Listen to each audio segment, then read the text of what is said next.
bienvenidos todos, oye, al capítulo número 20. Número 20, un capítulo muy especial. Capítulo número 20 de Escalando Negocios.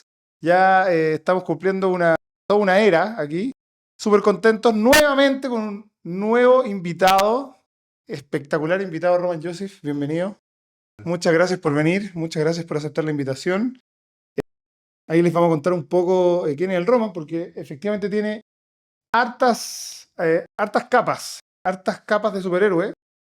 Hace hartas cosas, así que va a ser difícil presentarte. Yo creo que, bueno, en el aviso que hicimos en LinkedIn te pusimos como ex director ejecutivo del Laboratorio de Gobierno. Yo creo que es por lo menos el cargo más público y más conocido que la gente tiene de ti, y el más largo. Así que en ese sentido podemos presentarlo como el ex director ejecutivo y uno de los fundadores del Laboratorio de Gobierno, que es la entidad a cargo de básicamente la consultoría interna de innovación del gobierno de Chile. Así que bueno, vamos a estar conversando un poco con Roman. Nuevamente, muchas gracias por venir, Roman. Dejo al Gabriel para que nuevamente te dé la bienvenida y empecemos en virtud del tiempo, que está un poquito atrasado, empecemos la entrevista. Vamos a hablar de los que nos estén viendo grabado. Fue idea que esta entrevista probablemente se va a demorar un poquito, más corta, y les quiero decir de que va a valer su tiempo. Porque el Roman es un invitado súper distinto a los que hemos tenido antes y va a venir a aportar cosas que nadie nos ha aportado hasta ahora. No solamente porque él es una persona bien especial y que ha hecho una carrera bien atípica, diría yo. No quiero hacer spoiler, así que después lo van a ver, pero va a valer la pena. Y además que las industrias en que está metido son industrias que nosotros no hemos tocado en el programa. Ni por tu lado público ni por tu lado privado. Entonces van a haber varios aportes nuevos, va a valer la pena. Si les gustaron los episodios anteriores, les va a encantar este. Así que si dura 40 minutos o si dura una hora, véanlo hasta el final. Dicho eso, Roman. Oye, nos gusta partir con todos los invitados siempre con la misma pregunta, después un poco divagamos, dependiendo de a dónde se vaya la conversa. Pero, para la gente que no te conoce, nosotros conocemos bien al Roman, cuéntanos tu historia desde lo más atrás que tú consideres relevante para que alguien que nunca ha escuchado a ti se pueda armar una foto general. Buenísimo. Bueno, primero, gracias por la invitación a ambos.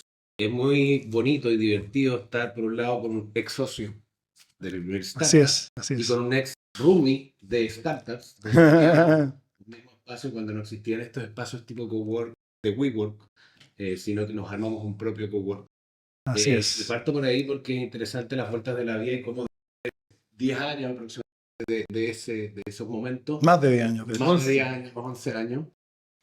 Nada, han pasado miles de cosas, una pandemia, en mi caso múltiples cambios personales, laborales. Y quizás partir comentando que yo vengo de una familia que es, yo diría, muy ecléctica. Eso fue lo que conversamos con mi hermana, con mi mamá, en su minuto con mi viejo que ya no está, que siempre se estimuló que uno hiciera lo que a uno le gustara y le apasionara.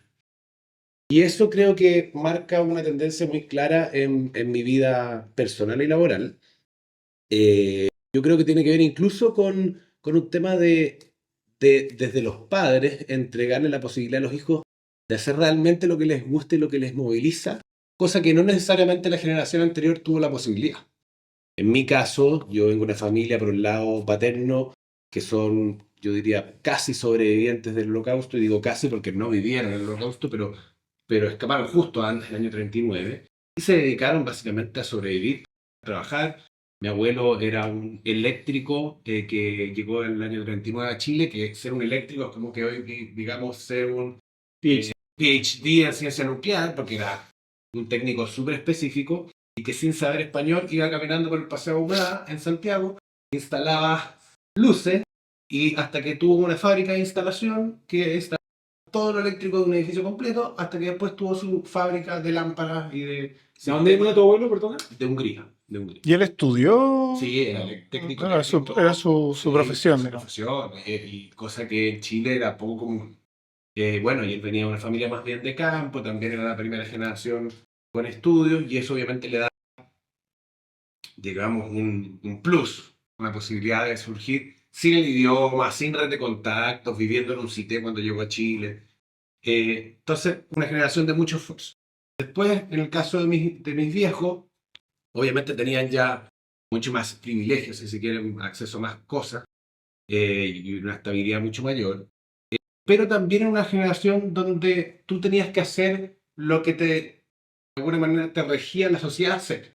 Desde casarte a los 25 años, tener hijos a los 28 y, no sé, seguir una trayectoria más o menos lineal. Y en el caso de mi viejo era bien, también como tenía un lado bien artista. Era bueno para escribir, era bueno para pintar, tenía como talentos bien desarrollados, pero probablemente también por una falta de guía, quizás mis abuelos también, gente obviamente que venía migrando, estudió como 4 carreras en la Chile. Civil, comercial, periodismo y arquitectura. Como que no termino ni una. No terminé ninguna, ya a los 25, 26 años, mi abuelo le dijo, ya compadre, se viene a la fábrica a trabajar conmigo y duró 30 años trabajando en la fábrica. Y si bien se dedicó a hacer muchas cosas que también tenían que ver con innovación, onda, vamos a sacar los nuevos modelos de lámparas para los clientes, para venderles a los amigos del retail que tenían en Ripley, en ITE, donde fuera. En el fondo, él hubiera preferido ser columnista en Mercurio y escribir todos los domingos algo mucho más interesante y profundo. Entonces no se dedicó a lo que realmente le gusta. Y llego a ese punto porque, sobre todo desde el lado paterno, mi viejo me dio mucho espacio siempre como para desarrollarme, insisto, personal y profesionalmente. Nunca me presionó, oye, tú tienes que estudiar tal o tal cosa, tú tienes que tener tales metas a tales edades. Y yo creo que eso me dio mucha libertad. Y mi carrera profesional, y parto por ahí, porque mi carrera profesional tiene mucho que ver con eso, con ir probando cosas, ir descartando también, porque la vida tiene que ver al final con decisiones. Ir descartando cosas que a uno no le gustaron, ya sea porque no le motivó, ya sea porque quizás no era tan bueno, quizás porque no era lo que en ese minuto le llamaba la atención. Y en mi caso personal, bueno, yo estudié en el Instituto Hebreo, en general me iba relativamente bien, tenía la suerte que podía sacar buenas notas sin estudiar tanto, y a veces abusaba un poco de eso. Después en la U me di cuenta que no se podía abusar tanto, y el primer año me eché muchos ramos, y también porque participaba siempre de mucha actividad extracurricular, que tocaba violín en un grupo de música de la comunidad judía, que estaba produciendo obras de teatro, que está, no sé, metido en temas de debate por el conflicto árabe-israelí. Y todo eso en simultáneo a Ingeniería Comercial en la Católica, que entré primero a la Católica. Estuve un año, no me fue muy bien y dije, ya, sabes que igual me quiero cambiar. Quiero una universidad que tenga un poquito más de diversidad, que en el caso de la Católica, sobre todo comercial, bastante homogéneo, tanto en profes como en alumnos. Y ahí me fui a la Chile. Me cambié por dentro. Y fue una muy buena decisión porque además me topé con gente que hasta el día de hoy somos muy cercanos y gente que también hasta el día de hoy conversamos mucho de temas laborales porque están metidos en cosas súper interesantes, partiendo por ejemplo por el CEO de Notco, por ejemplo, con el Mate Mushnik, que nos conocimos y fuimos muy amigos en la U, pasando por gente que hoy está en los negocios familiares o en el mundo más financiero. Entonces hay como harta diversidad en la Chile. Y en la Chile yo me desarrollé y dije, yo voy a irme por el mundo financiero. Y de hecho hice mi práctica en Ciudad de México, en una banca privada, segundo piso. Lo pasamos la raja, íbamos a comer increíble. Aprovechábamos todas las ventajas que tiene el mundo financiero, digamos que... Déjame hacer la aclaración, porque yo creo que el tema de segundo piso solo lo entienden los mexicanos, los que hemos hecho fintech en México, pero segundo piso le llaman que es premium, que es para un segmento premium. Claro. El primer piso es como... Banca comercial. Claro. De... El segundo piso es como, pase a la oficina. Claro, Claro, tal cual. al Olimpo. Tal cual. El segundo piso y donde en el fondo uno atendía clientes de sobre 5 millones de dólares para poder abrir una cuenta, banca suiza, que implica secreto bancario, implica que en el fondo tú no sabías a quién estabas vendiendo a menos que tuvieras una reunión en persona. Y muchos, la cuenta corriente, yo al principio en la práctica hice como asset allocation, que en simple es dónde alocar los activos financieros. ¿Cómo armar una cartera, digamos, un patrimonio? Cómo armar una cartera de manera equilibrada, que tenga un poquito de Estados Unidos, un poco de Latinoamérica, Europa, quizás algo de Asia, algo de bonos, algo de acciones, bien. Derivados, quizás. Bueno. Y lo pasé súper bien, me hice muy buenos amigos, Aparte la vida, digamos, nocturna la entretenía. Y me pasó que a los pocos meses, ¿Esto fue a qué edad, perdón? esto fue a los 22. Ya terminando la carrera, digamos. Terminando la carrera, yo ya estaba claro que me gustaba finanzas y lo iba a validar justamente con esto. Y la verdad es que pasándolo bien, después me di cuenta, y tuvo que ver también con un par de incidentes, me di cuenta que el mundo financiero tenía ventajas muy potentes desde el punto de vista de las lucas que podía ganar, de quizás también las libertades que podía conseguir, no al principio de la carrera, pero sí en la mitad. Libertades de tiempo libre, me refiero. Y después me di cuenta que también tenía algunas complejidades, sobre todo en el caso de banca suiza o banca privada suiza, que tú no sabías a quién le estabas administrando la plata. Y había algunas cuentas que decían Viejito Pascuero 5. Ese era el cliente. En vez de decir Gabriel, Royman, Ruth, tanto, qué sé yo, decía Viejito Pascuero 5. Entonces, ese Viejito Pascuero podía ser el Chapo Guzmán, podía ser, weón, Claro. dueño de, no sé, po, una cadena de prostíbulos espectacular en todo México. Un dictador en Un dictador en África. Entonces, y ahí dije, chuta, ok. Y ahí me planteé mi primer dilema ético y fue heavy porque a los 2 años después de haber hecho la práctica, después de salir de la U, me topé en una macabiada, que es como un encuentro deportivo de las comunidades judías del mundo en Israel, donde yo iba a cargo de la delegación chilena, con Gioras Rugilski, que fue muy buena onda conmigo, que era el vicepresidente del Banco para Latinoamérica. Y Giora me dice, oye, lo hiciste súper bien en la práctica, ¿por qué no abrís el banco en Chile que no tiene sede? Ya, ok. Este era el Credit Law, que después lo compró el Credit Suisse. Era un banco boutique, administraba 100 billions. Y eso, Pero de 4 clientes. claro. Boutique, no, pero boutique era porque lo consideraban chico, porque 100 billions versus los, Sí. no sé, miles de billions que administran los otros bancos más grandes. Y ahí fue como, chuta, tengo 24 años, por las cosas que he hecho, podría quizás montar algo sobre una red de contacto interesante, pero no me interesa. Y fue una decisión dura, porque uno decía, chuta, en términos de lucas, parece demasiado atractivo, demasiado joven. Y eres un niño todavía. O sea, Un niño absolutamente, 24 años. Y le dije que no, y ahora se sorprendió, fue como, oh, dale, perfecto, todo bien. Me acuerdo que me asesoré igual con algunas personas acá. Casi todo el mundo me decía, obvio, dale, toma guárdate en estas cosas. Y ahí, Qué fuerte, perdona, pero qué Dale. fuerte que gente adulta con experiencia te recomiende tomar una pega de ese tamaño. A los 24 años, cuando te está saliendo pelito así por acá. Sí, claro. Sí, toma la representación de un banco suizo con el viejito pascuero Gaddafi. Dale. ¿Cómo se te ocurre, weón? Solo, ¿cachai? Solo, no, pero puedo llamar a alguien y va a venir 4 veces al año a ayudarme. Ya, igual heavy, sí. Tal cual. Sí. Y tú eras un tipo maduro para tu edad y todo, pero estamos hablando de montar una oficina, contratar gente, con clientes con clientes con clientes de 80 años que llevan toda su vida sacándose la cresta para juntar plata para darte la tía a un cabro de 24 años. Viene, o sea, entiendo a lo mejor la ambición de esta persona que quería abrir una oficina en Chile, pero claro, cuando uno le pide un consejo a una persona adulta, espera que te miren desde una perspectiva Conservadora. y ponerse en tu lugar. O sea, claro, un tipo de 40, 50 años que te da un consejo, sí, dale. La verdad que probablemente no se acuerda cuando tenía 24 años que estaba jugando a las bolitas todavía.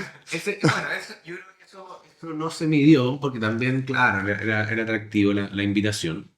Y ahí viene el llamado de este hombre que me dice, tengo un proyecto espectacular En el Mall Sport. en el Mall Sport. En el Mall Sport. Local. Sí.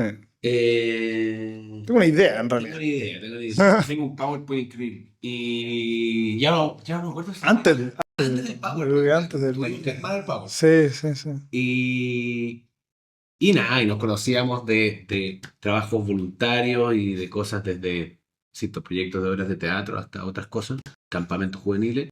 Y yo sabía el talento que tenía este hombre y su capacidad creativa, que es muy impresionante. Y además tenía ganas de meterme en un proyecto que fuera alto riesgo, por ende con una proyección interesante. Y estaba recién partiendo la moda de los startups en Chile. Estamos hablando año 2012 o fines del 2011, para ser exacto. Sí. 2011. Sí. Y era como, ¿por qué no? Pues si no tenemos mucho que perder, yo todavía vivía con mi viejo, teníamos privilegios en ese sentido evidente, y dijimos, ya, démosle. Y le dimos, y ahí en el camino nos topamos con tu emprendimiento. Y el primer emprendimiento tenía que ver en el fondo con decir cómo yo junto el e-commerce con el mundo de las redes sociales, así en simple. Y cómo yo además monto una tecnología que pudiera conversar con otras tecnologías, que era el mundo de las API. Que hoy cualquier startup te hablan de APIs, que en simple es como una zapatilla donde yo puedo enchufar varios enchufes de otras cosas y comunicar datos en tiempo real. Pero en 2012 era chino mandarín. Chino Claro. mandarín, y no solamente chino mandarín, era como science. Claro, claro. Y estaban recién saliendo las primeras, yo creo, más públicas, digamos.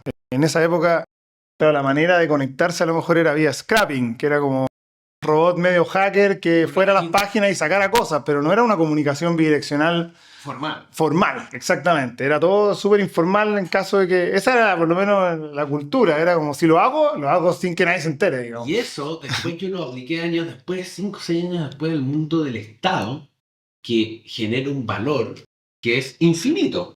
Porque cuando tú haces comunicar, y al final es un tema de coordinación, al registro civil, con impuesto interno, con el IPS, con el CENSE, puedes implementar un subsidio al empleo donde con 3 clics la pyme postula el subsidio al empleo en la mitad de una pandemia que se destruyeron 1,5 millones de empleos, y en tiempo real le Información. puedes dar la aceptación o el rechazo porque ya sabes cuánta venta tuvo, cuántos empleados tiene, a quién quiere contratar. Sí, usted es digamos, admisible al subsidio del empleo y le va a llegar la plata en 30 días, y además tenéis la posibilidad de hacer tracking con el Banco de Estado cuando te llega la plata. Increíble. Eso, me hago quizás un salto grande, pero después voy a volver. Fue un proyecto de los icónicos del Laboratorio Gobierno el año 2020, donde se acerca el ministro de Hacienda, Ignacio Briones, y la ministra Saldívar del Trabajo, y nos dice al gobierno, ya cuando el laboratorio tenía 5 o 6 años de trabajo y ya estaba mucho más consolidado, y en ese minuto dependía de la CEPRE, nos dicen, agosto del 2020, tenemos un problema gravísimo de empleo, queremos ir reaperturando la economía, en el Ministerio de Salud nos dicen que esto se va a desarrollar de a poco, obviamente gradual, y va a tener avances y retrocesos tal cual como fue. ¿Se acuerdan que nos abrían, después nos cerraban? Sí. Pero se necesitaba un impulso público, sobre todo para que las pymes, pero también las grandes empresas, acá Cencosud, Falabella también postulaban, puedan tener un empuje a descongelar los trabajadores que estaban congelados por ley de protección del empleo. No sé si se acuerdan de Sí, esa ley Sí, que sí, sí, preocupaba sí, sí, sí, sí. la AFC, el seguro de cesantía, y también contratar a nuevos. Y Briones en ese sentido fue súper osado. Yo creo que fue súper importante también en la historia del laboratorio, porque las primeras conversaciones para pasarse a Hacienda, hoy el laboratorio depende del Ministerio de Hacienda, fueron con él. Antes era Express. Y antes de eso era Corfo. Esa fue como la evolución. Corfo, Express, Hacienda. Y que fue una evolución también bien como potente desde el punto de vista también del posicionamiento tanto técnico, pero también de muñeca política del mismo Y laboratorio. recursos, yo creo, ¿no? ¿Sabes qué? No, fue de hecho, voy a contar después eso, cómo con menos plata podían hacer más cosas y tener más poder. Es que yo no dije plata, dije recursos. Bueno, Pero sí. en Corfo teníamos más plata. Pero teníamos En Hacienda tenía ahí En Hacienda, más poder. en Hacienda, el laboratorio tiene la mitad de la plata que tenía en Corfo, pero tiene 10 por incidencia e implementación. Y también tuvo que ver con cómo el laboratorio cambió y mutó su modelo de negocio. Desde transferencia de recursos, muy a la Corfo. Oye, este subsidio para que tú innoves en un tema de salud pública en tal municipio. Ejecución directa, ¿no? A ejecución No, diseño y ejecución. muy directa, en una lógica de consultoría ágil aplicada, que es lo que nosotros decimos. Bueno, decíamos, ya estoy en el laboratorio, no me cuesta a veces andar en Cambiar el lenguaje. Sí, porque fueron casi 9 años. Entonces, volviendo al ejemplo del subsidio al empleo, se trabajó con 9 agencias del Estado, 4 ministerios, las pymes, trabajadores, en una lógica de codiseño, en el proceso de innovación más simple, que es, imagínate un doble diamante, primer diamante para entender el problema, divergente y convergentemente, y después segundo diamante para resolver el problema divergente y convergente. Una metodología macro del Design Council de Reino Unido, que tiene ya como 20 años, que es muy buena desde el punto de vista del diseño para aproximarse a los problemas, insisto, y diverger y converger entre opiniones que son súper diversas. Y luego de eso meterle obviamente elementos técnicos desde diseño de servicio, ciencia del comportamiento, ciencia de datos o ingeniería de procesos. Y todas esas, obviamente, áreas estaban en el equipo del laboratorio. Que se entendió que acá el subsidio tenía que tener la mayor simpleza posible, que tenía que ser omnicanal, que tenía que hablar en lenguaje claro al restaurante del Quisco que estaba cerrado, obviamente porque no había turismo, y que tenía 7 garzones congelados en la ley de protección del empleo, y que tenía que diferenciar, y esto también fue parte de la co-creación. Imagínense que teníamos sprints, ustedes obviamente conocen el lenguaje de programación de Scrum, donde los viernes se cerraba el sprint con todos los ministros, todos los viernes, durante un mes y medio.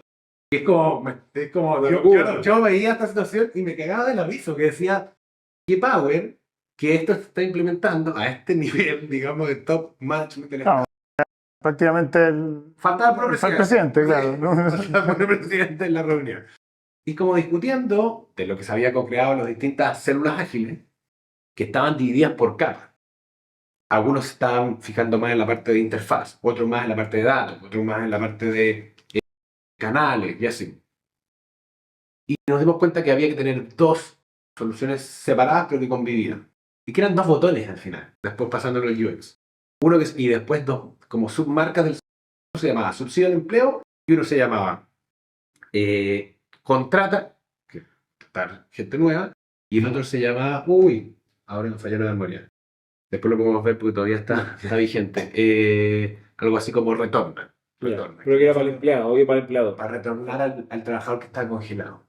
Ya. Okay. Y todo eran 2 clics, todo interoperado. La base era un buen sistema de interoperabilidad ¿A través de APIs? a través de APIs. ¿Y esas APIs fueron desarrolladas ahí? Fueron desarrolladas ahí especial. Y de hecho, lo que le falta aún al Estado es una API Master, que es lo que se supone que viene desarrollándose hace como 3 gobiernos y que ahora que yo no... 3 gobiernos, como Los bancos lo hace 20 años. Yo, 15 años. y ahora que estoy fuera de gobierno lo puedo decir con claridad y con más soltura. En eso hemos estado muy lentos. En otras cosas como la clave única estamos genial, estamos muy por sobre otros países. Tiene que ver también con que tenemos el root. Otros países no tienen un root para identificar usted es Gabriel y tiene tal root. Por ende, en match. Claro, un ID hay un único. ID único con el cual sustentar una clave digital. Y hoy lo que tenemos es una clave digital y lo que nos falta es una identidad digital que ya nos permita interactuar con Claro. todos los servicios del Estado de manera recurrente, simple y a través de APIs.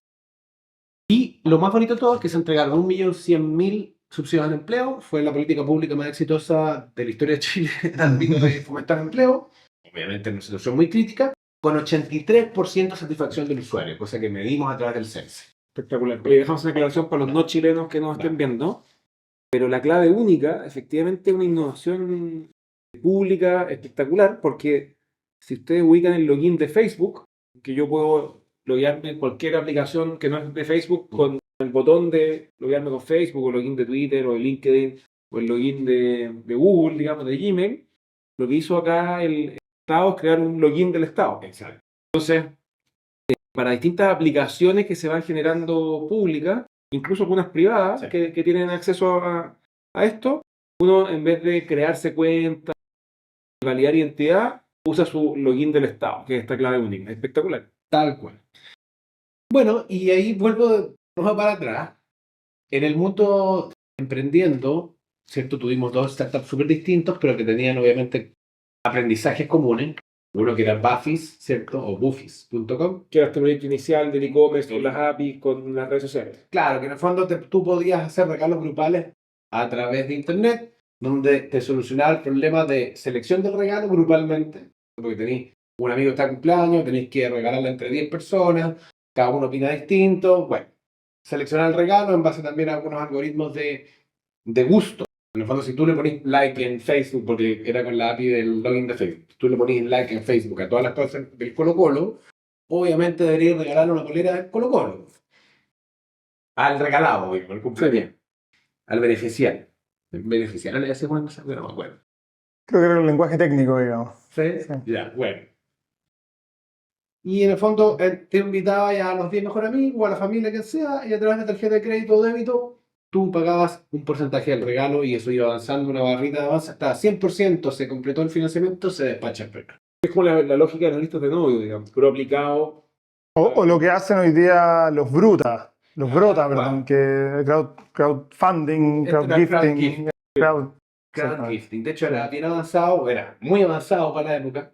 De hecho, yo creo que nuestro problema fue Una locura, está en time to market, 2012. time to market Sí, total. en esa época el problema que teníamos era que la gente todavía le daba miedo poner la tarjeta de crédito, digamos. Desde eso hasta que no estaba solucionada la logística de despacho. Hoy hay muchas más empresas que te hacen despacho de e-commerce. Sí, Última Milla y demás. Y de Y todo. a mí, teníamos dos opciones. Chile Correo Express. de Chile o o Chile Express. Sí. Ya, y podíamos incluso conversar con la gente de Affinity, pero en el fondo ellos tenían su propio negocio. Entonces, esos eran los dos y eran muy malos los dos. Y uno era un poco más caro que el otro. Tuvimos problemas de logística, tuvimos problemas de margen, porque los márgenes que podías negociar con los vendors eran chicos, Sí. sobre todo con los productos caros. Negociamos con Mac Online, por ejemplo, y teníamos los productos de Mac Online, pero eran, no me acuerdo si en un 1,5 o un 2%. Claro. Entonces, al final, esto era como ya, no erige en él, que probablemente en él tiene ese margen, pero tiene un volumen que hace que el 2% de su volumen sea muy Mucho atractivo. plata. Bueno, en fin, mucho aprendizaje ahí, teníamos un equipo muy choro, y donde aprendimos, al menos yo personalmente aprendí mucho de las piezas que uno tiene que tener para tener un proyecto de tecnología que sea robusto. Desde buenos backend y buenos frontend, desde buen diseño y UX, desde una documentación que sea limpia y que esté ordenada. Y todas esas cosas después las fui aplicando en el contexto del Estado. Oye, solo quiero agregar que Roman no sabía nada de esto. Nada. Nada. No sabía nada. Con suerte habría mi Gmail. Exactamente, a ese nivel. Con suerte habría su Gmail. O sea, realmente lo escucho hablando y digo, no puedo creerlo, pero no sabía nada. Si bien no sé si hay que ver tu opinión al respecto, pero yo creo que tu caso, más allá de tus características personales, Sí. evidencia que lo potente que puede ser meter en el aparato público a gente que viene del mundo emprendedor y no siempre es lo mismo, que al final pueden ser triplemente expertos en lo mismo, que los demás también son triplemente expertos. Quieren traer gente que viene del mundo privado o que viene con expertise o experiencias distintas a lo habitual. Te empieza a decir, oye, ¿sabéis qué?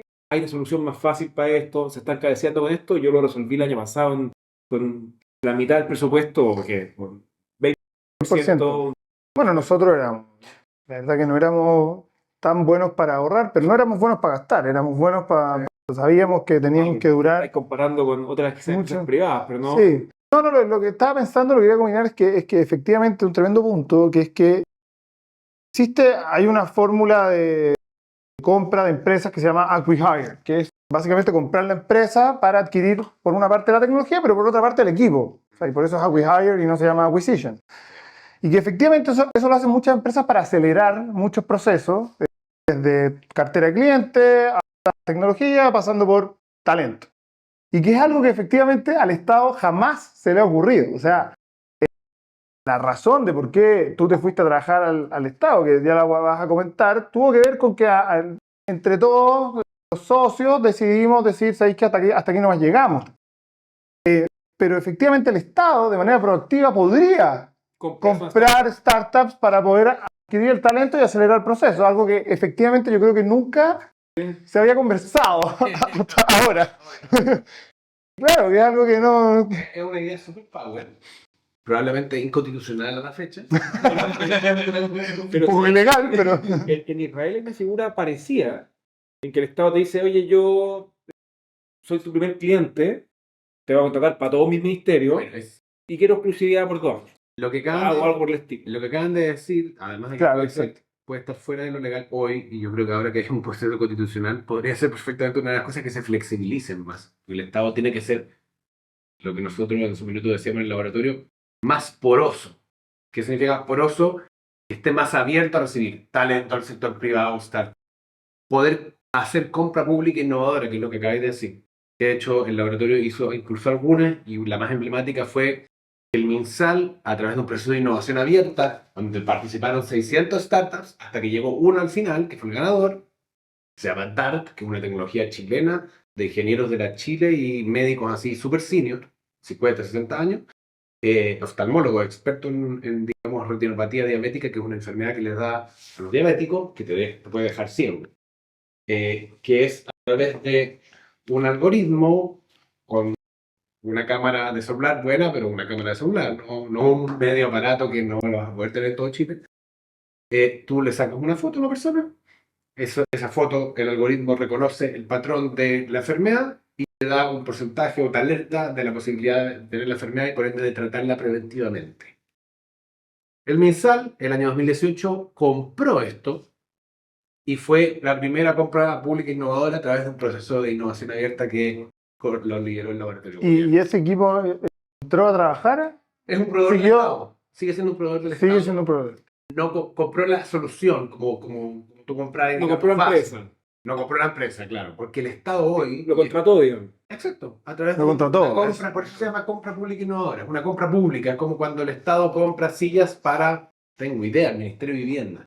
Es más una contratación que una compra. Por eso son ¿no? clientes. Pero Contratación, pública. compra, son sinónimos. sí, es que en el mundo startup cuando uno compra, como Sí, que te compra, cacho, pero compra de de, los startups. de la empresa, pero Digo, a mí me pasó, Es la contratación del servicio. De hecho, es un SaaS. sí, Ujú. pero te digo que no es tan fácil. A mí me pasó en Finbox que el Banco Estado, que en Chile es el banco del Estado, nunca fue nuestro cliente. Y estuvimos en proceso, o sea, debe ser el banco con el que más negocié, que me hice más amigo de los Me gerentes, imagino, con la solo banda. con la Sole, con el gente, y al final ellos mismos te decían, oye, antes de partir, te quiero advertir, esto va a demorarse un año y lo más probable es que no funcione, pero démosle. pero tomemos café. Y ahí el aprendizaje es, en los proyectos donde esté involucrado GovTech, tienen que estar los fiscales, o sea, los abogados, jefes de cada partición, involucrados desde el inicio. Porque si no, la respuesta clásica, más cómoda, incluso hasta desde Después de un año, legal, no No, nos dejó. Obvio. El ordenamiento legal no nos dejó continuar. obvio, entonces uno tiene que, con el rayado de la cancha del Estado, que es mucho más acotado que el del privado, que está permitido hacer solo lo que la ley expresamente te manda Permite. hacer, a diferencia del privado, que es, tú puedes hacer todo lo que no esté prohibido, que es un espacio mucho más grande. Bastante más amplio. Bastante más grande, como 1000 veces, no sé cuántas veces habría que analizarlo. Chuta, el mundo legal tiene que meterse desde el inicio. Por eso también en el caso del laboratorio, experto legal era clave y sigue siendo clave en el desarrollo de las innovaciones públicas. Entonces tuvimos Bufis, después con el aprendizaje de Bufis, Picto, Que fue un pivoteo. pivoteo y por eso el nombre, y éramos expertos para poner nombres difíciles de pronunciar. Y veo que esa tendencia se mantiene. Está- Es un problema de dominios disponibles. Es un problema de dominios Fue disponibles. el cumpleaños el fin de semana en Roma y me dijo, ese nombre lo puso el Alex. Y dije, ¿sabéis qué? Que no es tan fácil hoy día encontrar dominios cortos. Sí, sí, y lo puso Gabriel en todo caso. Sí, después me sorprendió. Sí, sí, sí, sí. Pero en realidad fue un análisis mega cuadrado, buscando dominios de 4 o 5 letras que sean, a mi parecer, pronunciables, pero Sí, sí. Mira, Google cambió su nombre a Alphabet. Facebook cambió su nombre a Meta. Nosotros también podemos cambiar el nombre, pero cuando seamos Google, no importa, siempre podemos cambiar el nombre, no pasa nada. Así que, como consejo, no se preocupen tanto el nombre, después lo pueden cambiar. ya, pero te quedaste en Picto. Entonces, Picto, pasamos del mundo 100% B2C, ¿cierto? Hacia cliente final, que es mucho más granular, que tiene más complejidad, yo creo, en Chile, y sobre todo en esa época, al mundo más B2B, donde mucho menos clientes, cada cliente aportaba mucho más, digamos, ingreso, revenue, era más relacional, por ende, yo creo que también nos fue mejor en eso, porque teníamos quizás más competencias en eso, pero también su crecimiento era lento, y donde el aprendizaje aplicado era decir, cómo tú haces inbound marketing, chupando, digamos, contenido, Aprovechando, claro, aprovechando contenido que generan personas en redes sociales sobre marcas o sobre tendencias o sobre incluso personalidades públicas. Uno podría haberlo aplicado en política, siempre lo discutimos. Entonces, todo lo que la gente suba sobre Corona, sin que sea tagueado Corona por la cerveza Corona. la cerveza Corona, Corona no se entera y no tiene cómo aprovecharlo, y este era un software que tomaba todo ese contenido, lo ponía en un dashboard y Lo disponibilizaba. Digamos. No, de hecho, una de las cosas interesantes, solo por meter la cuchara, Sí, obvio. pero que de hecho se cumplió, que fue como que dijimos, la tecnología, el hardware, cada día va a ser mejor. Entonces, la calidad del contenido que van a subir los usuarios Sí. cada día va a ser de mejor calidad y algún día hasta las marcas van a poder usarla realmente de manera oficial. y que hoy día ya está cumpliendo. O sea, lo que uno puede grabar con un iPhone 14, un iPhone 13 Pro de un video es casi calidad cinematográfica y efectivamente el contenido generado por el usuario es muy, muy, muy valioso y efectivamente las marcas, creo que hasta el día de hoy no lo aprovechan tanto. Yo creo que pasa dos cosas. Uno, eso, que el user generated content es de mucha mejor calidad, pero por otro lado, hoy día yo creo que las marcas no están pensando en poner eso en la tele, están pensando en ponerlo en el celular. Claro, Entonces, además la expectativa, o sea, antes tú necesitabas calidad cinematográfica, hoy día necesitas calidad 1080 píxeles. claro, Antes no grababas en 1080 De píxeles hecho, y ahora grabas en 4K. Tenés que Claro. reducirlo. ¿Sí? exacto, para bajarle el peso. ¿Y qué es lo que nos Sí, pasa sí, a sí. nosotros en esta entrevista? Esta entrevista va a pesar 150 gigas y la vamos a terminar metiendo en YouTube. Claro, Y va a y terminar a empezando pesar. 500 megas. Bueno, Sí. ahí también hubo un aprendizaje súper interesante de cómo el valor del contenido generado por usuarios versus el que generado por la marca, que es algo igual obvio. Me acuerdo que había, creo, un estudio del cual nos apalancábamos en el pitch de Pitch. venta, que era como, obviamente si WeWork dice que WeWork es bueno, es creíble nivel 1. En cambio, si el Alex, que es cliente de WeWork, dice WeWork es increíble, es creíble. No es dos, es 12 creo que era. Claro. 12 veces más creíble. Y Que de bueno, tiene 12 temas. sentido, Obvio. obvio. Si tú te invitan a un restaurante y tú dijiste, yo fui la semana pasada y es increíble, el boca a boca es mucho más power que todas las carteles que puedan poner y gastarte millones de dólares en la calle.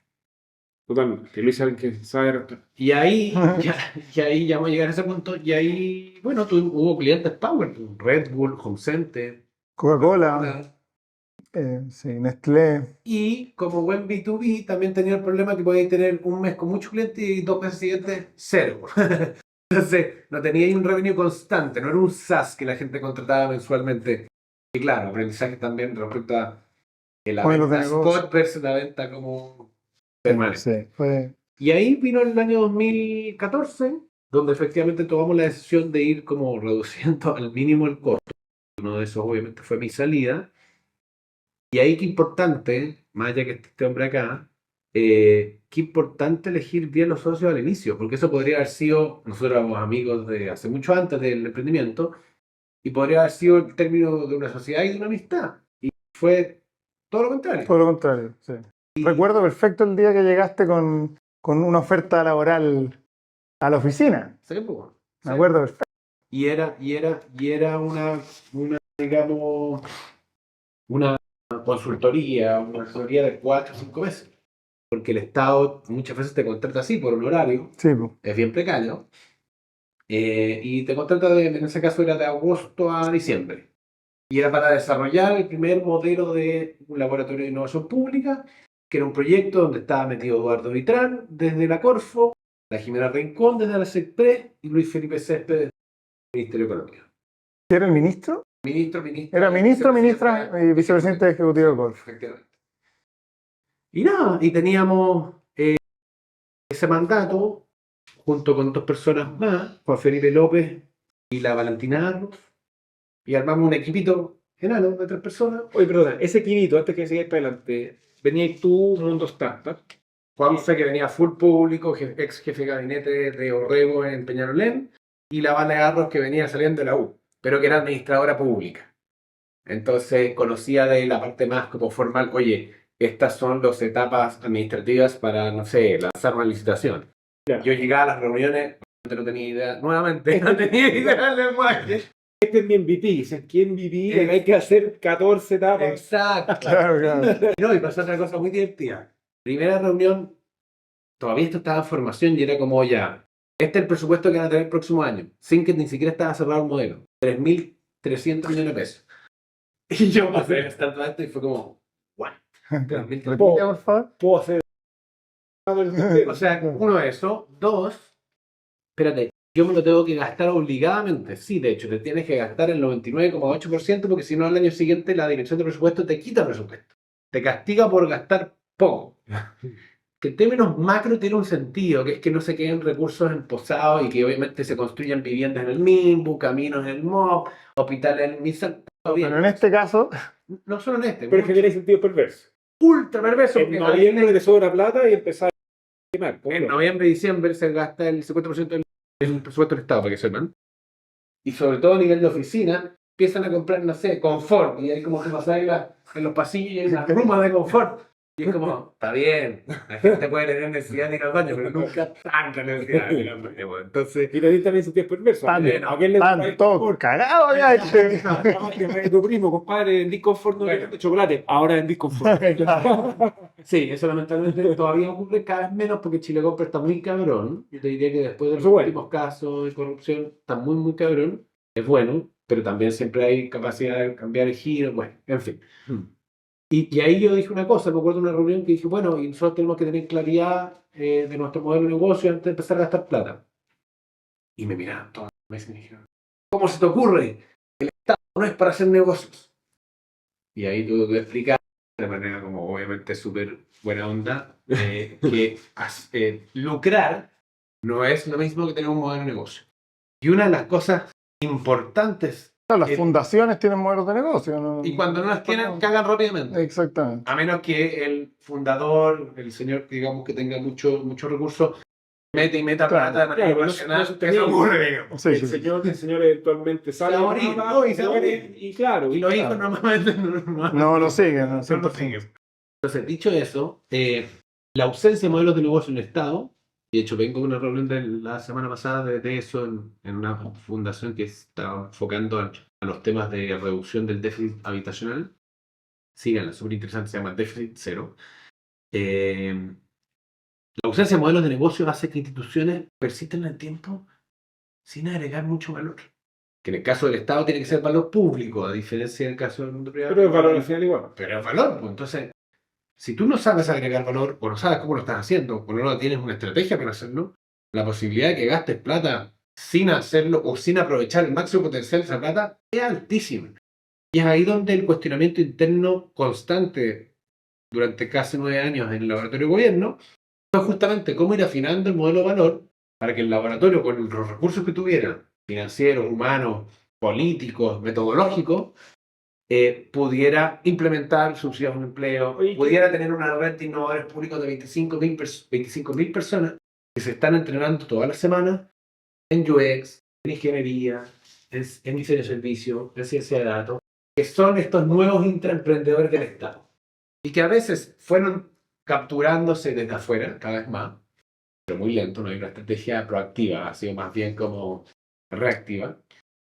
Y también intraemprendedores. A veces hay un viejito de 60 años en el MOP que tiene tremendas ideas, que conoce muy bien la burocracia interna y que, como en el caso del proyecto de FONASA, que desarrollamos también hace ya un tiempo, o sea, se desarrolló en el laboratorio hace un tiempo, implicó movilizar a 1.000 de los 1.300 funcionarios de FONASA, donde se desarrollaron ideas de solución que después se prototiparon en el laboratorio, en base a un diagnóstico previo de cuáles eran los problemas de FONASA, donde hoy nací soy FONASA, que así se llama la solución, fue una idea ganadora del concurso interno de innovación de FONASA, que propuso una funcionaria de Concepción, de la sucursal de Concepción, que entiendo que es o cajera o administrativa, y estuvo meses con su equipo, como incubándose en el laboratorio, y donde en el fondo ellos plantearon una idea súper simple, que es, si un recién nacido es hijo o hija de FONASA, tiene que automáticamente ser FONASA.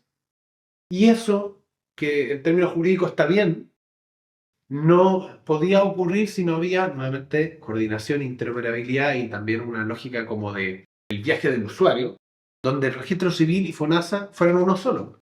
Para que tú como papá o mamá no tuvieras que ir al registro civil, inscribirte formalmente y después tener que ir a otras instituciones como para validar ciertos documentos y luego ir a FONASA. Eso hoy es una regla de negocio, donde interopera en tiempo real, donde se le avisa obviamente a los padres que eso existe, y donde ahorra tiempo, ahorra plata, y además saca del foco de un trámite que no es relevante en un momento que es importante para los papás, que están recién nacidos, y además para los casos outliers, digamos, que se enfermó la guagua a los 3 días y no ha sido inscrito en Inmediatamente tiene cobertura. FONASA, inmediatamente tiene correcto. Entonces no hay ese vacío de, oh chuta, ¿quién paga la operación? Ese tipo de cosas también nacen de los intraemprendedores que es interesante capturarlo. Que de hecho, y esto yo participé, acabo de terminar mi periodo, 4 años en el círculo de innovación de ICARE, con puros gerentes de CPC, COPEC, etc. Y también 4 años en el círculo de marketing de ICAE. Ahí era más chico, tenía 27 y estaba sentado el presidente de Telefónica, el presidente de Copec.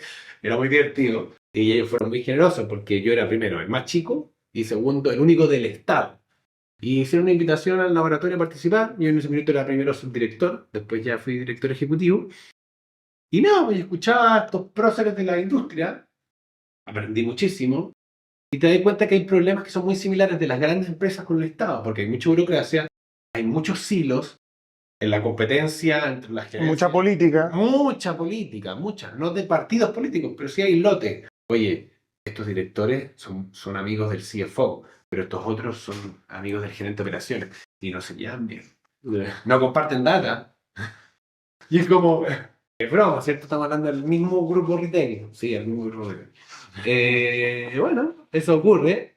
Por ende, hay ciertas estrategias de innovación, yo te diría, que funcionan tanto para el Estado como para las grandes empresas. Y eso lo fui aprendiendo en esas conversas.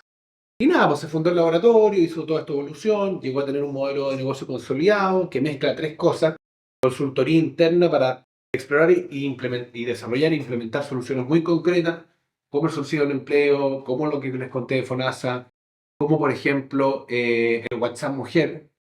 Eso fue muy relevante, me acuerdo. Muy relevante y una colaboración público-privada con Facebook. Ahí trabajó el Ministerio de la Mujer, Cernameg, el Laboratorio de Gobierno y Facebook Internacional, que son los dueños de WhatsApp, donde se montó un servicio... Meta, digamos. Meta, se montó un servicio de atención a mujeres víctimas de violencia sobre WhatsApp. En vez de armar lo típico, siempre le tocan la puerta del laboratorio los ministros, los jefes de servicio. Hagamos una aplicación para seguir todo. Cuando partían así, yo decía, no, traigamos un problema, reformularemos el problema a través del proceso de consultoría ágil, donde hay un equipo especializado en eso. Y veremos cómo lo si la solucionamos. solución es o si en verdad la app existe, se llama WhatsApp, y tiene un 87% de penetración de mercado en Chile. Es como, es un no-brainer. Obvio. Y esos son el tipo de cosas que uno dice, es el aha moment donde uno dice, en base a la co-creación con usuarios, el usuario te dice, yo quiero algo simple, que ya tenga el teléfono, que entienda, que no tenga que descargarlo porque yo ya no tengo más espacio. No todo el mundo tiene celulares con mucho espacio donde descargar ciertos rangos etarios no saben bajar aplicación. Además, o sea, le metí miles de... Solo como comentario adicional, digamos, el otro día estuve viendo una entrevista, creo que te lo comenté, de Sam Altman, que es el creador o el CEO de OpenAI, que sacó este producto que se llama ChatGPT, Sí. y DALL-E, y él decía que él no entendía perfectamente por qué el ChatGPT había tomado tanta popularidad tan rápido, porque efectivamente hay muchas soluciones de AI con chats. Y él creía que la gran razón que comentó en esa entrevista era porque se parecía mucho a WhatsApp. Y como se parecía mucho a WhatsApp, sin querer queriendo, la gente intuitivamente decía, esto lo entiendo, lo conozco, tengo que chatear, tengo que anotar aquí en esta barrita, entonces entiendo cómo funciona. Y finalmente, y termina siendo la aplicación de más rápida adopción en la historia de la humanidad. ¿Por qué? Porque efectivamente, sin querer queriendo, hizo, digamos, lo mismo. O sea, si hubiera llegado un ministro a decirle a este señor cómo tenía que ser la interfaz, a lo mejor hubiese sido otra cosa y no hubiera tenido el éxito, pero en este caso, como existía el tema inconsciente en el usuario, decir esto yo lo entiendo, agarró mucho vuelo. Así que muy interesante. Y ahí la clave de lo que acabo de decir, en el fondo, es desarrollar soluciones que sean pertinentes de cara al usuario y resolver desde el back office todo lo que tú tengas que resolver para que eso sea así. Porque también legalmente, oye, vamos a compartir datos con Facebook. ¿Qué pasa con esto? Son datos sensibles de violencia intrafamiliar. Te le darían los chats y era para ponerse a llorar. Pero la gracia es que teníais la posibilidad de un botón de pánico, de una videollamada, de mandar fotos. Oye, mira, estos son los moretones que me hizo mi pareja. ¿Y esto todavía existe? Existe una política... Funciona y se está ocupando. Y es una de las 3 canales de atención a mujeres víctimas de violencia que tiene el Estado de Chile. Y todas estas políticas, lo mejor de todo es que trascendieron gobiernos, muy distintos con los políticos. Bueno, el laboratorio va a partir 3 gobiernos distintos. Partió con Michelle Bachelet 1, Bachelet 2, Bachelet 2, perdón, Piñera 2, Boric. Y sigue igual de vigente, digamos. Y sigue igual de vigente que hoy el laboratorio de gobierno. Más vigente, probablemente. Y diseñando y liderando el proceso de diálogo ciudadano con todos los actores de la sociedad, CPC, PYME, Big Four, para la nueva reforma tributaria 2.0. Eso está ocurriendo en el laboratorio de gobierno, lo cual es muy impresionante y obviamente un motivo de orgullo de todas maneras. Te tengo una pregunta. Da. Porque acá, voy a tratar de resumirlo, pero Sí. básicamente tú dijiste, mira, yo partí haciendo un montón de cosas pre-trabajo. Sí. Efectivamente, yo me acuerdo cuando tocaba el violín, tocamos en vivo frente a varios miles de personas. Una vez, Está en el bar. No, en la guitarra. depende, ¿no? Ah, Es depende. que a esto que bajo, a esto que Claro. teclado, a esto que... Ah, sí, sí. Pero depende de la canción. Pero, digamos, así hay un montón de cosas, actividades extracurriculares.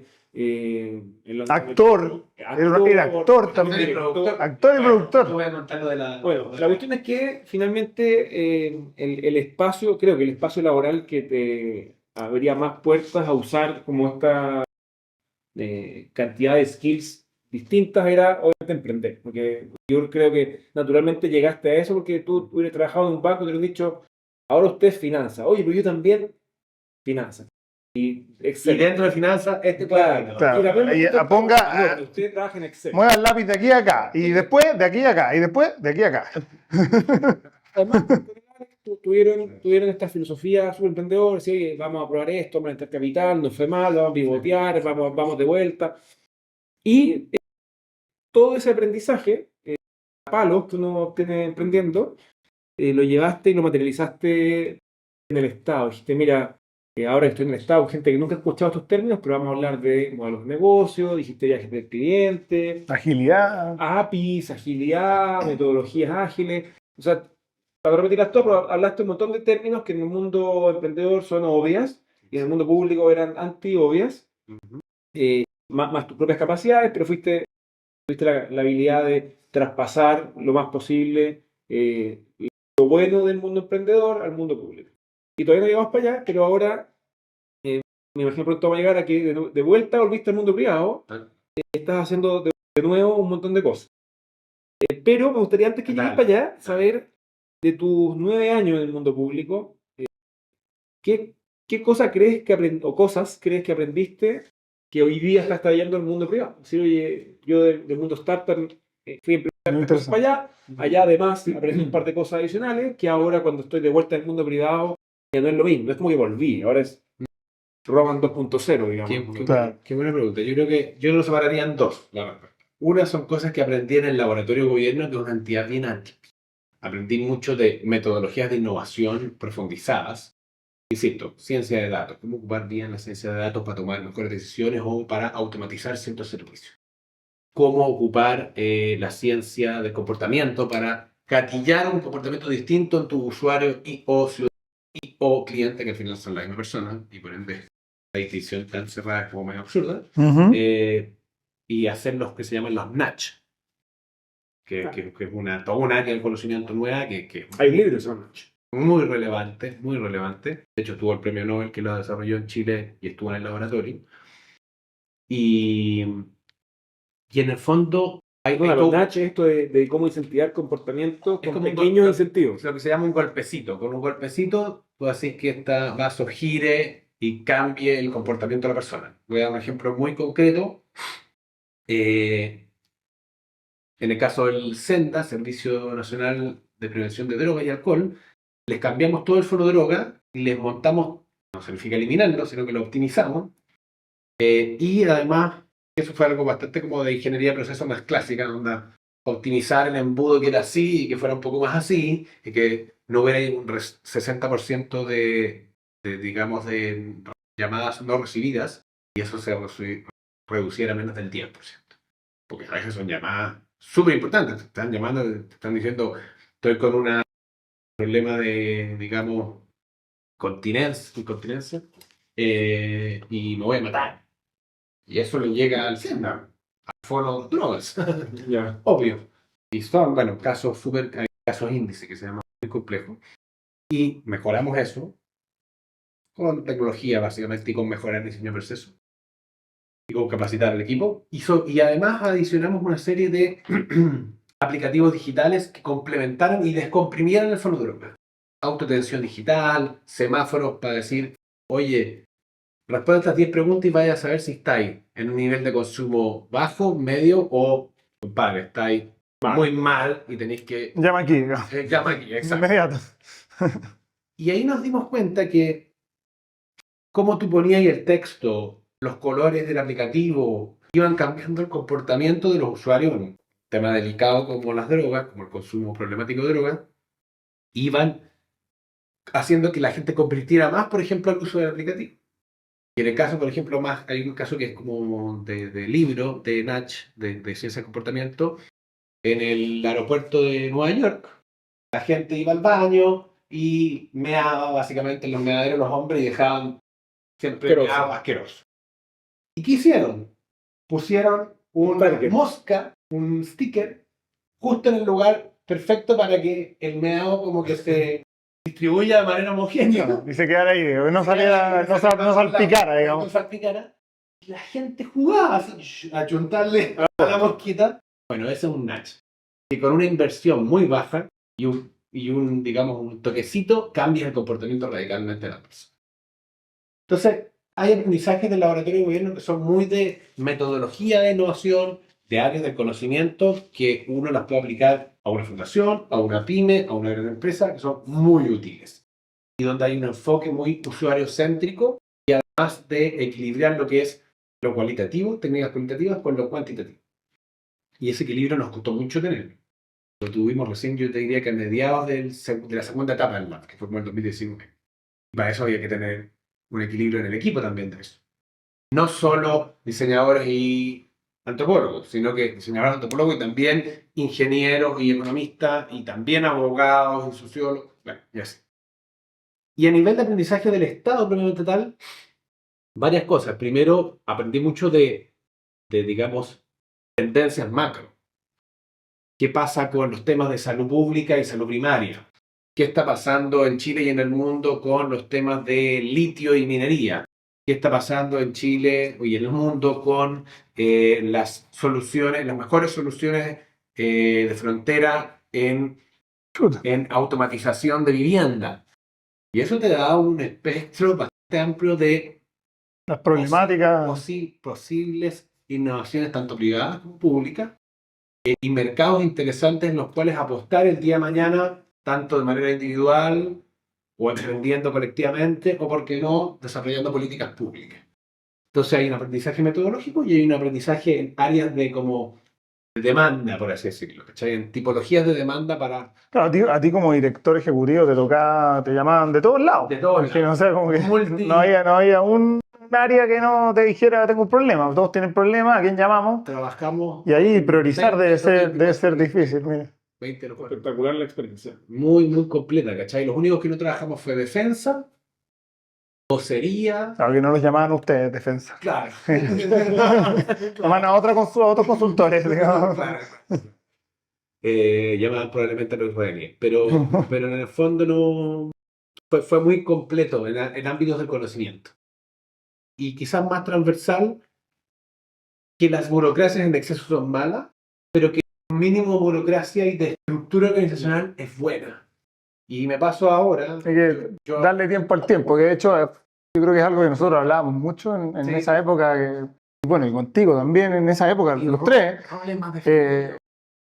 la rabia que le teníamos a las grandes empresas y a la burocracia, y decíamos la burocracia, y uno cuando se va haciendo un poco más viejo, se da cuenta que es la única manera, Es la y que solución efectivamente, claro, Sin exceso. es Por parte ejemplo, de... hoy día, para contarte, no queremos hablar de Grow, digamos, pero hoy día en Grow tenemos un director de operación, que no somos nosotros. Clave. Nunca antes hemos tenido en nuestros emprendimientos previos, imagínate, contratar a un Claro. CEO, es como, no, yo la Sí. hago. Exacto. No, y que se tenga que tomar el tiempo él de preguntarnos a nosotros, meterle un paso más, eso es burocracia, algo que jamás, no, mira, tú pregúntale a él, y si él considera que es bueno hablar con nosotros, lo vamos a hablar. Nosotros Pero, no tenemos inversionistas, pero tenemos directorio mensual, todos los meses. Súper importante. claro, lógico. ¿Sí? Sí. O sea, Podría no tenerlo y nadie tiene nada. no, Claro, no claro. podríamos poner por WhatsApp, todo bien, todo bien. Claro. Sí, pero Pero probablemente faltaría ciertas reflexiones.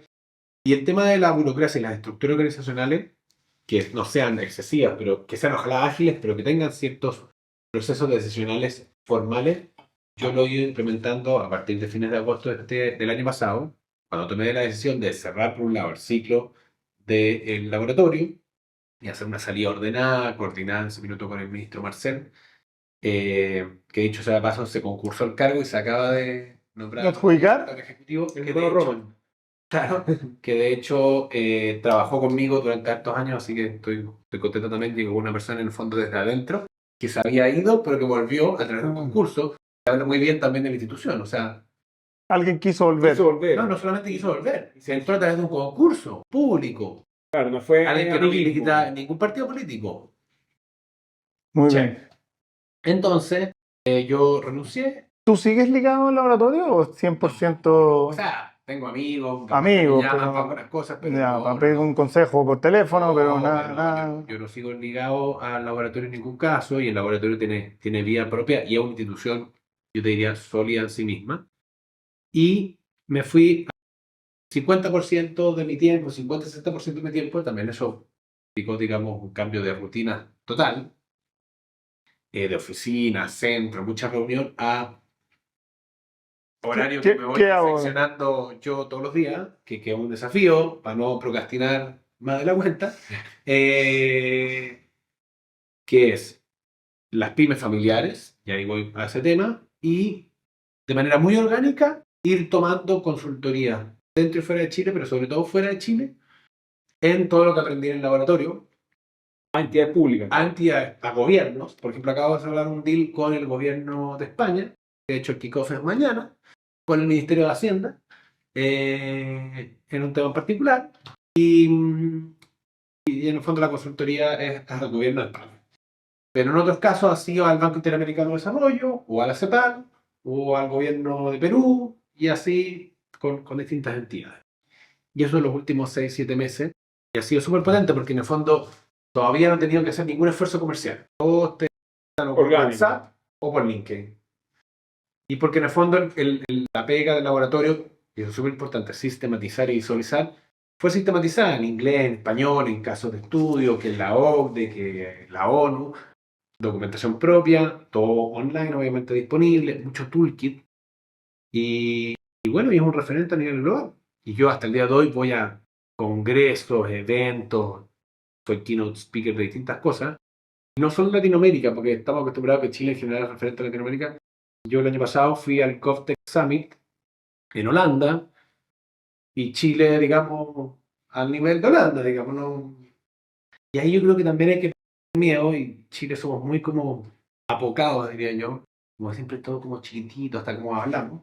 Nos falta como más chorra, chutzpah o como queramos decirlo, que es básicamente creerte cuento sin ser chanda. O sea, si tú tenías un buen servicio, una buena base de conocimiento o una metodología que funcionó, tú la puedes exportar a todas partes del mundo. ¿Por qué no?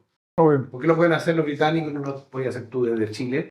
Yo creo que ese cambio de paradigma que viene con el cambio generacional de los últimos 15 años y donde el mundo del emprendimiento e innovación ha sido clave, abarca todas las ámbitos. Sí, bueno, y yo creo que todos tenemos los mismos referentes al final también. O sea, hoy día la Internet ha logrado eso, que todos podamos ver los mismos y nos capacitamos todos con la misma información. Bueno, de hecho, ¿te acuerdas de Mauco Quiroga? Sí, no.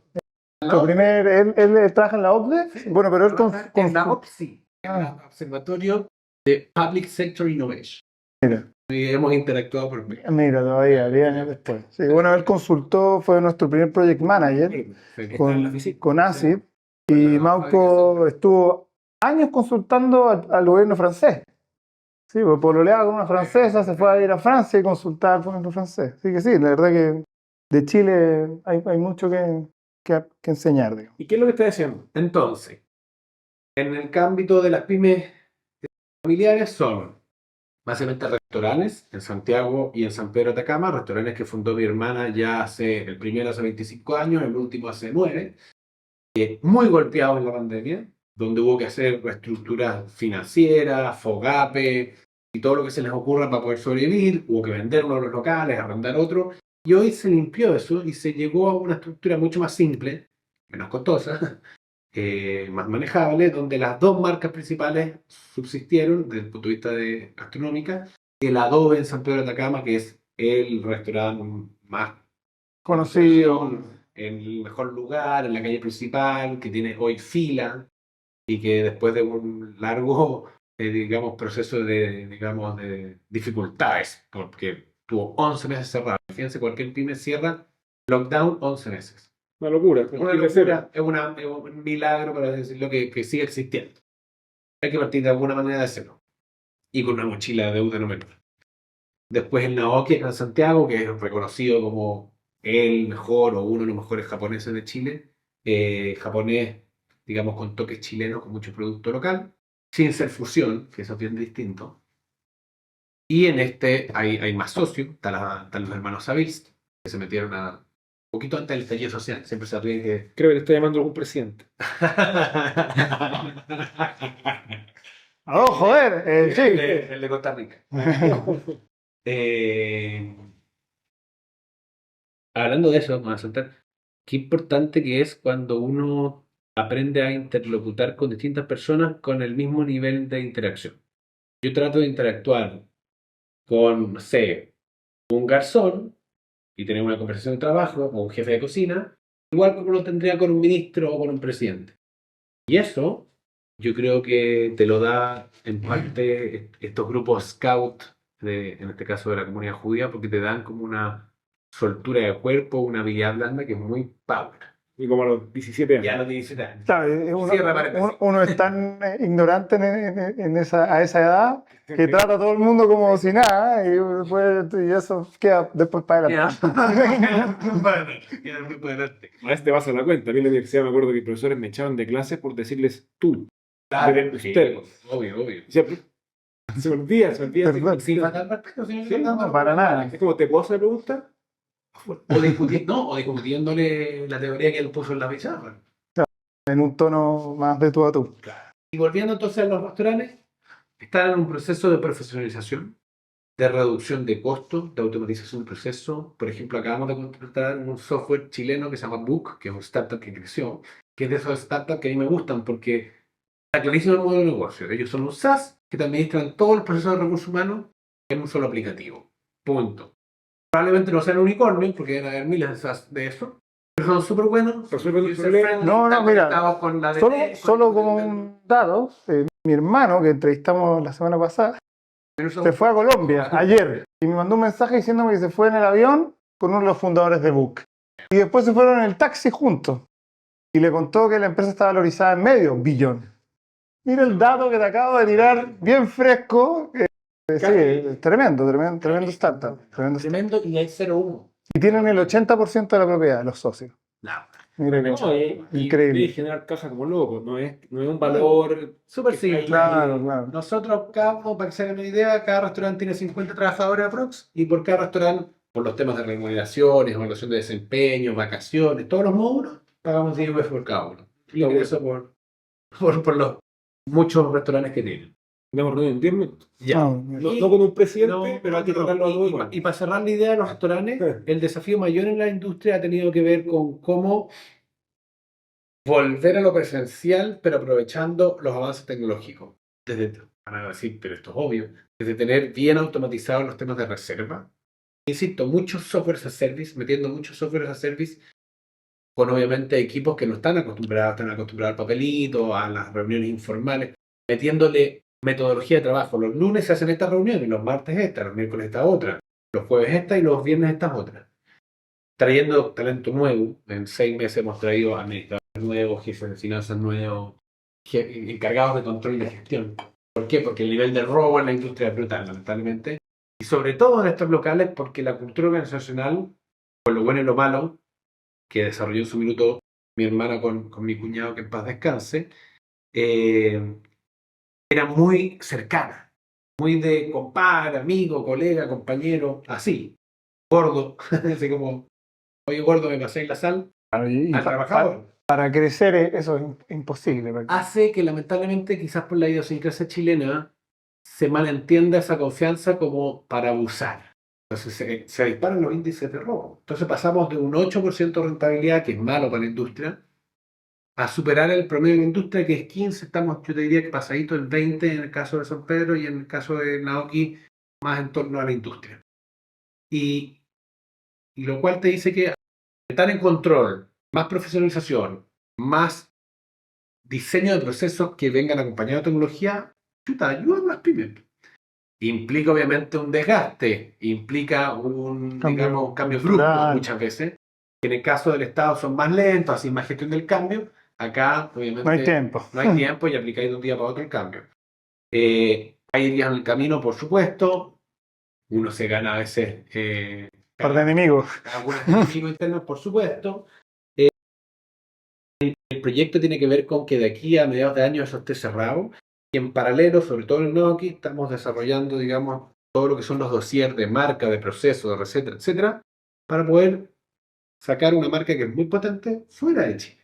Ese es el proyecto futuro. El proyecto futuro es franquiciar, es expandirse, es Es crecer. una experiencia nueva para ti. O sea, creo que Total. nunca has participado de No, franquiciar algo. Nunca he participado de algo así. Hemos estado aprendiendo con nuestros socios de eso, con mi hermana.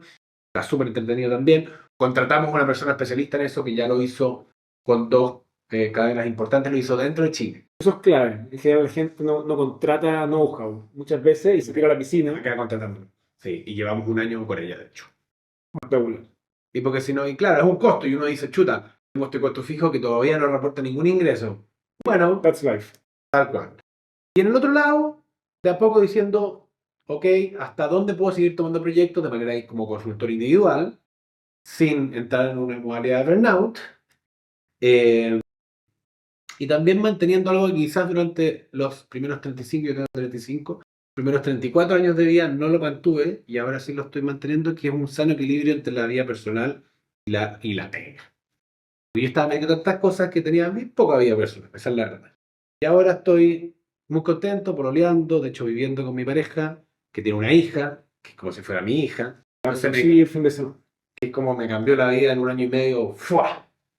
Y pasé de estar mucho rato entero, full enfocado en la pega, a equilibrar los distintos ámbitos de la vida, que la verdad también me tiene muy contento y que también te da más energía para emprender seguir. nuevos proyectos.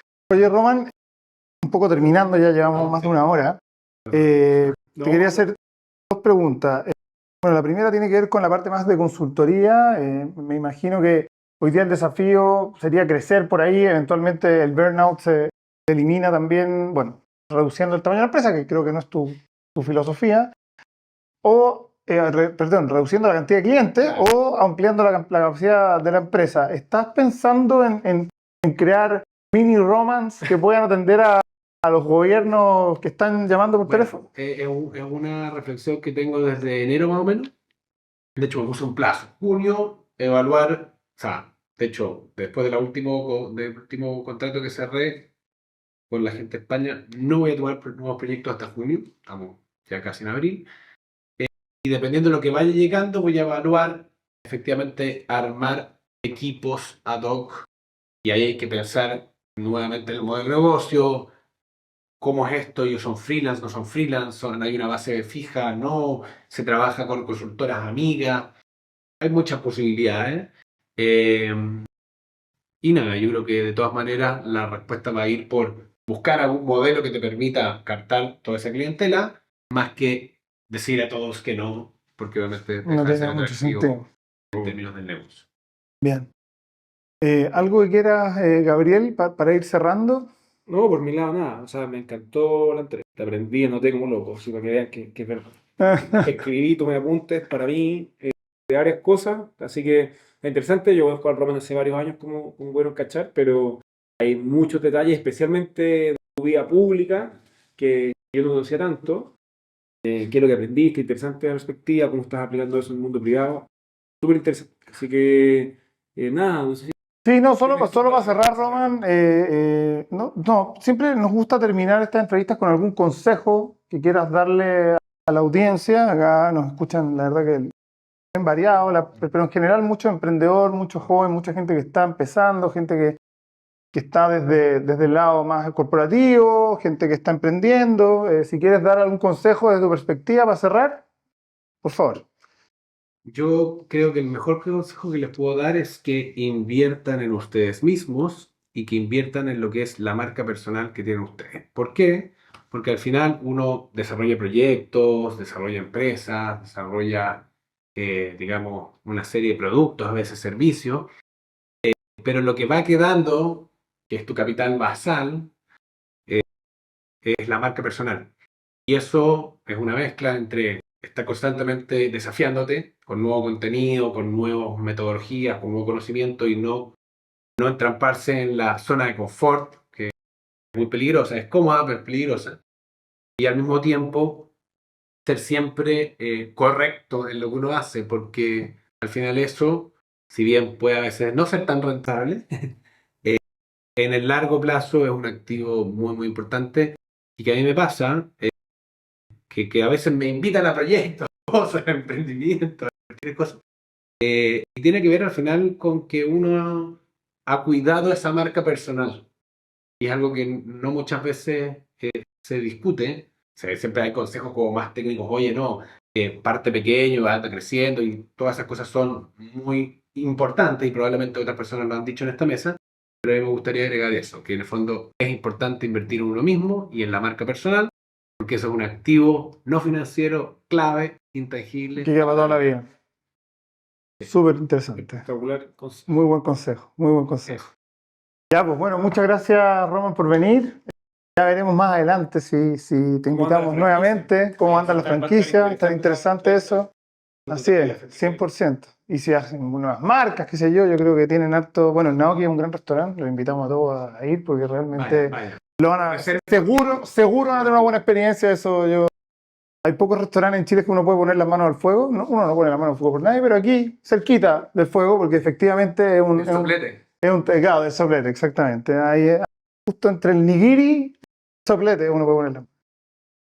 Así que bueno, muchas gracias por nuevamente ver esta entrevista. Gracias por seguir acompañándonos en nuestros 20 capítulos. Sabemos que tenemos un par de grandes seguidores que ven todas nuestras entrevistas, así que los saludamos. Los que lo saben, digamos, especialmente a ustedes.